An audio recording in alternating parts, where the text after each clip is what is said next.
Moment. Okay, Dan Oh, Romer. You're hello. the hello. So tell us about Beasts of No Nation. You're the composer of it. It's a film that is very poetic and kind of beautifully shot and scored, despite the fact that it has a really kind of ghastly subject matter. So can you talk Yeah. about as a composer expressing these poetic themes in it? Yeah, I mean we kind of wanted to make the score sonically fairly ambiguous. We didn't want to hammer you over the head with emotions that we wanted you to feel. We wanted to, as much as we could, kind of let the action and storytelling take over. There were a lot of points when we tried out moments that were like very, very big and emotional, and it seemed a little bit dishonest to kind of push that. So we kind of wanted to create a score that was emotionally ambiguous and sonically ambiguous, where all of our sounds are not the instruments that you'd expect to be making those sounds. I mean, a lot of our bass sounds are pitch shifted down violas that have been pitch shifted down like 4 octaves. A lot of our bells are submarine sonar. We use a lot of strange, non-musical sources kind of to make our instruments. Hmm. So take us through the process, I guess. Were you working from a temp track at all, or can you just tell us how Yeah. it began? There was some temp score, but it was pretty minimal.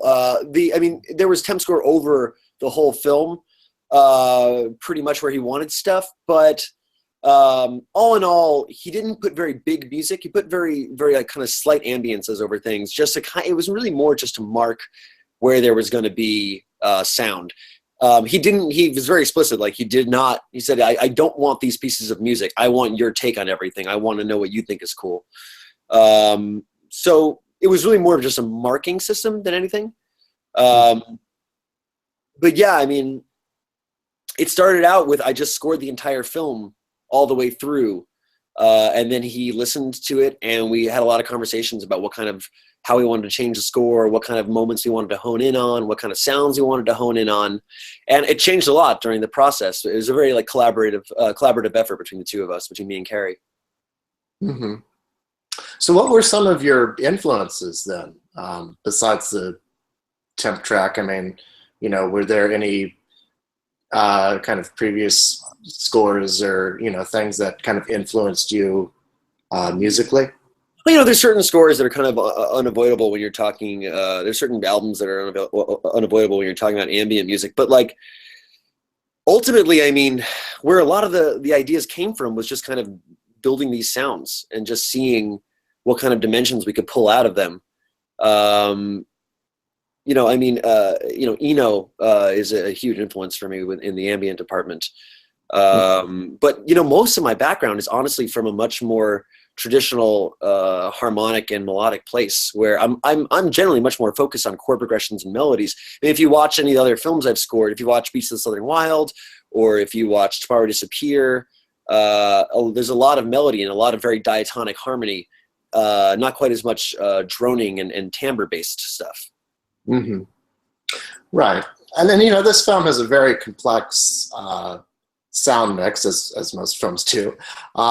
You've got your score for one, you've got all of the dialogue, and of course this beautiful voiceover by the lead actor, in addition to all the sound effects. So can you talk about balancing your score with the rest of the aural elements of the film? Absolutely. I mean, at times, yeah, I mean, for the first 20 minutes of that score, there's only, the first 20 minutes of that film, there's only one piece of score. Just a very light piece of music over Agu talking about his family. We just wanted the sounds of the village he lived in and some of the pop music they would listen to there. I didn't feel like it was appropriate to really inject too much foreign emotion into that first 20 minutes. But yeah, I mean, we were very influenced by, the songs the kids were singing. And then there's that one moment when towards the middle of the film, when they're about to take that bridge, when the commandant is singing, a call and response thing with the soldiers, and Cary and I were listening to that. We decided it would be cool to try to harmonize that and try to make it feel like their voices were an instrument in that piece of music. Or, I mean, more accurately, I guess it was not so much them sounding like an instrument, but just kind of highlighting the song that they were singing to each other. And then kind of let the rest of the piece grow out of that song that they're singing. Mm-hmm. So was there anything that you had to lose or nix that just broke your heart? You know, some beautiful piece of music that for one reason or another didn't fit with the rest of the film? Yeah, it happens. It happens. Yeah, it's happened a few times. There was one piece of music, but you know, interestingly enough, the piece of music that I was the most heartbroken to nix ended up getting kind of rearranged and sped up a bit, and ended up being one of the tracks later in the film. The piece "Guns Up" towards the middle end of the film. That piece originated as a piece earlier in the film that I was really excited about, that I was disappointed to have to get rid of, but then it got recontextualized to that piece later, and so I was happy it made it in ultimately. Mm-hmm.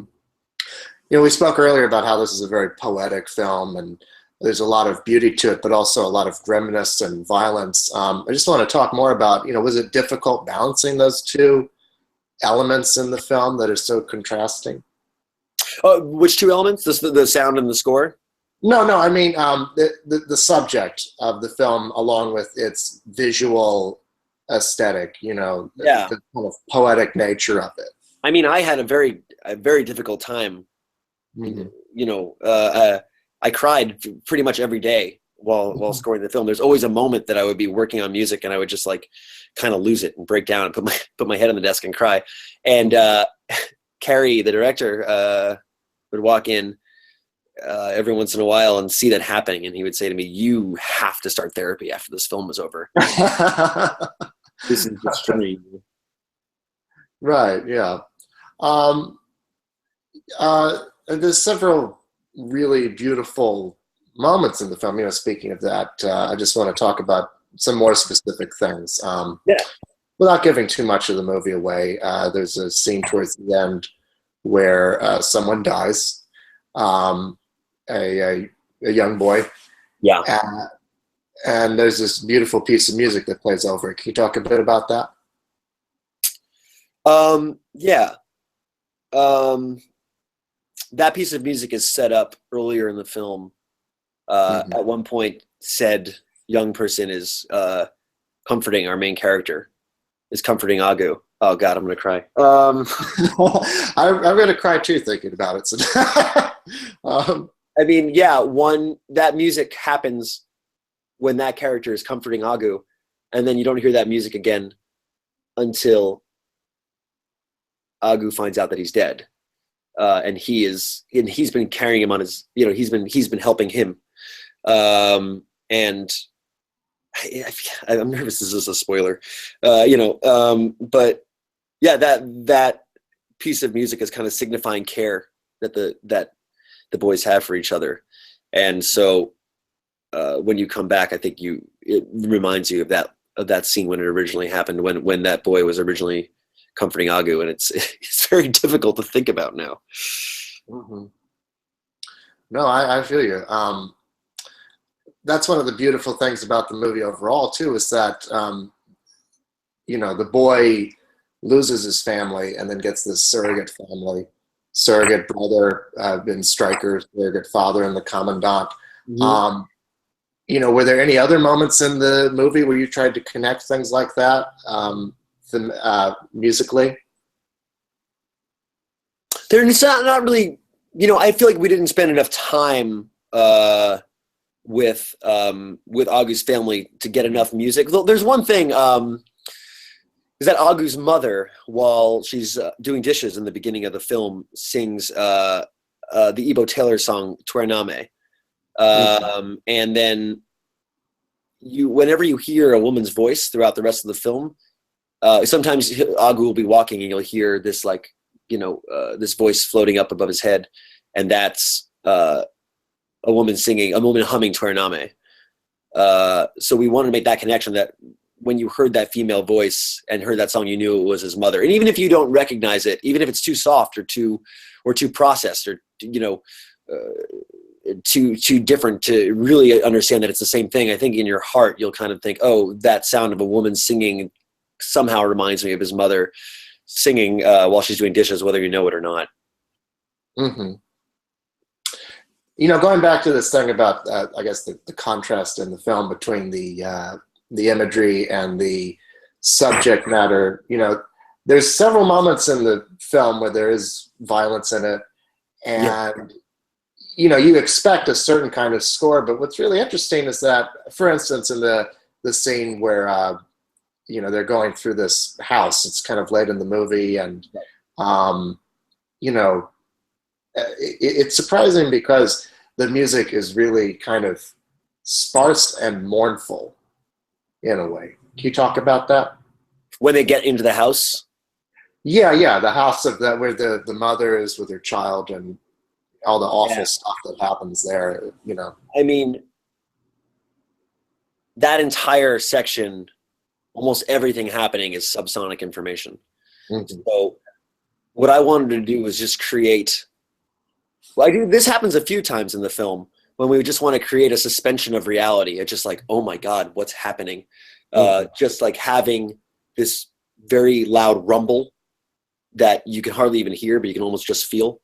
And then at that moment, I took the sounds of 2 jet engines and had them just start low, and then slowly, it starts with 1 jet engine and it's just like sitting there and slowly goes up, and then another one kind of goes underneath it, and then they kind of go up together and then switch places.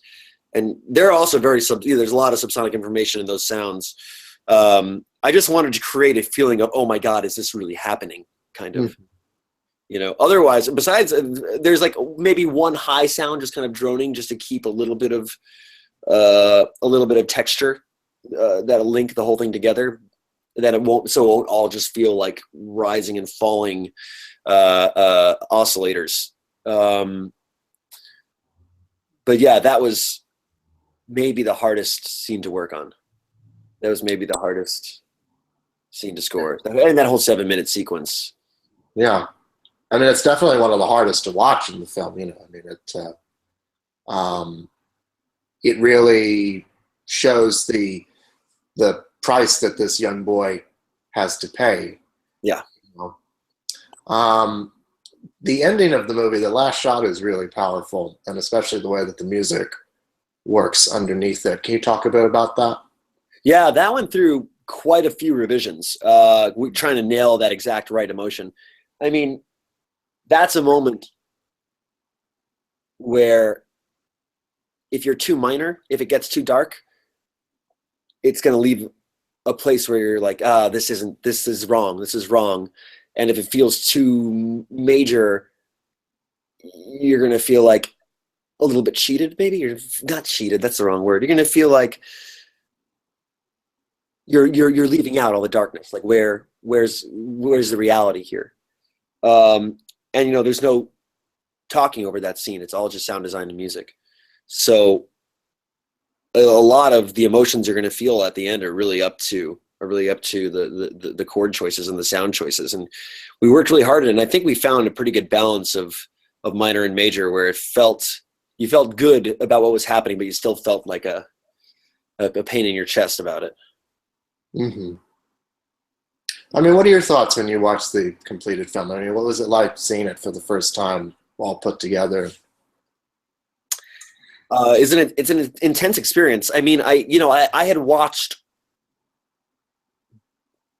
There's 3 scenes for me that are particularly intense, oh my God, kind of overwhelming moments, and all 3 of those parts have audio cues on moments that are that intense. So all those moments had something where I had to just watch that part again and again and again and again and again and again to know exactly where a certain sound was supposed to go to kind of jar you the right way. So though I certainly am not, I find I still am not desensitized. I walked into a theater with Cary right at the end of a screening. We were going to do a Q&A together, and just seeing the last couple seconds of the film, I actually did. I started crying. And afterwards, Cary was like, "Did you start crying just from the credits music? What's going on?" Well, it seems you did your job then. Well, I think that those sounds link my brain, like really link me to the experience of scoring that film, which honestly is maybe, I think that I have worked the longest and the hardest in that film of maybe anything I've worked on in my entire life. It was a long process that we underwent. That was, I think everyone working on that film just knew that it was an important film, and we needed to just put in all the time that we possibly could to make it everything it could be. Mm-hmm. You're still an up-and-coming composer. I wonder what drives you towards the kinds of projects that you select, and what drives you as a composer.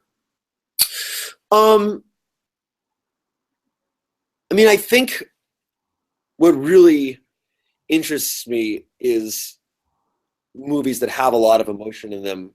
Mm-hmm. I love crying. It's one of my favorite things. And it's one of the best feelings in the world. I just love the feeling of when there's that sync up of of sound and imagery and meaning of that moment that just, something just sticks in your heart and just twists it around. There's just something so cathartic about that moment. And I think that everything that I truly love,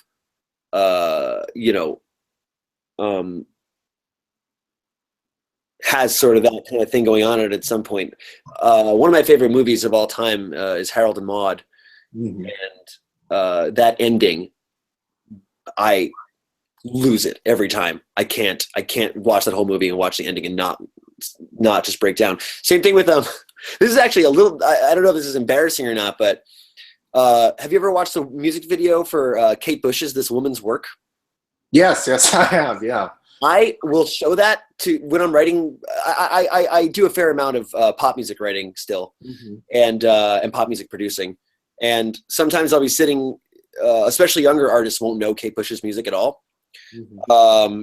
And so I'll sometimes show them This Woman's Work. I'm like, yeah, check out this video, and I'll show it to them, and then I'll start just hysterically crying. I can't get through that video without crying. And it's like a little bit embarrassing sitting with this like very young songwriter. Just like I'm the same way. I'm a big weepy. That swell of emotion is just like adrenaline for me. I don't know. Mm-hmm. It's such a great feeling to me. Mm-hmm. Well, you certainly hear it in your music. Congratulations on the film. And thank you so much. Thank you. Great. Thanks so much for having me. You're welcome. Thank you for taking the time to talk. It was great. Of course. Thanks so much. You're welcome. Bye. Bye.